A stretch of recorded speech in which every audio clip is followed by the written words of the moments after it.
Hamza Sams'la bugün Green oynuyoruz. Biraz geç başlattım. Ama yine taza girmiş abla. Gelir. Kaç.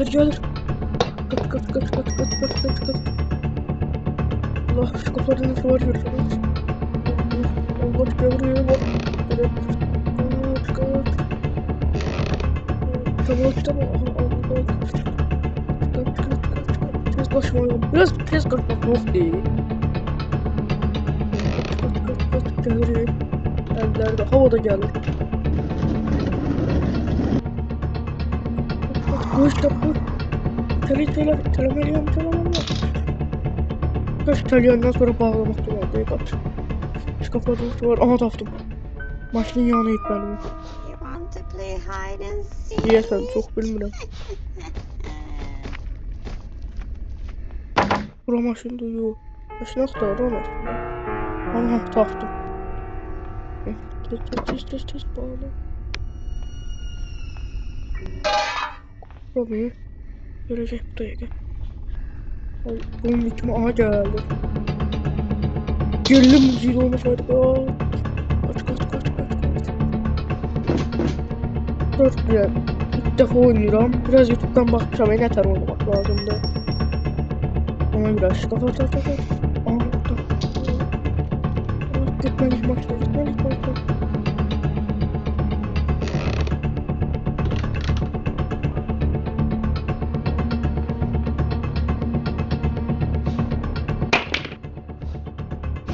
Tık. Tot gelecek ama geldi. Oh kurdu. Oh ne olur?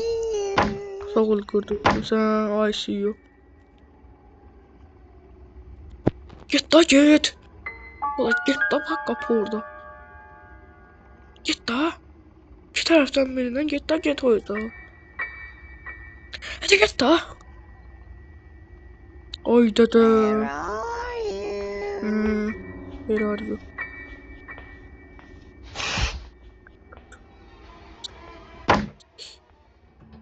Koy.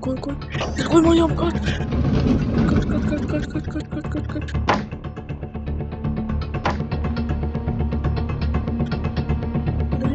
Aha önümde diyor. Kaç.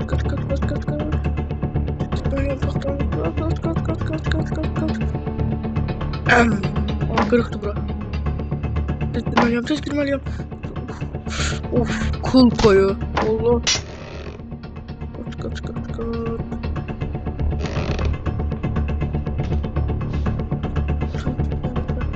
Aha burada aha. Kaçtı. Kaç.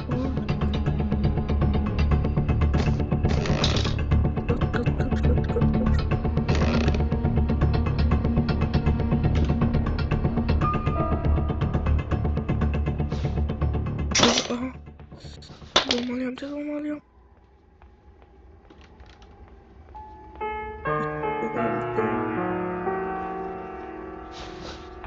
Örümcek de yanından kaçıyor. Aha İngiliz anahtarını aldık. Ana.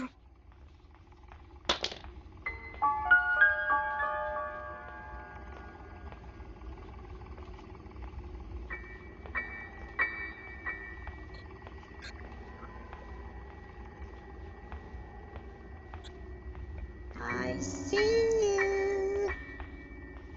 Burada at. Çok korkuyorum ilk defa. Ay. Dönüm çıktı ya. O oltumuzda da güya bilmir. Marsakları tez açar almalıyıq. Dur, bu kadar bəs. Hadi biraz da oynayayım sonra bəs olur. Hadi geldi. Hadi gel. Bu ne taxtan?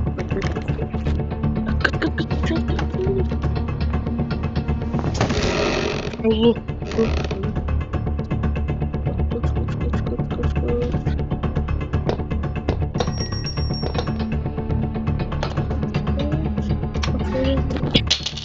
Sağ olun devamlı belki de. Sağ olun.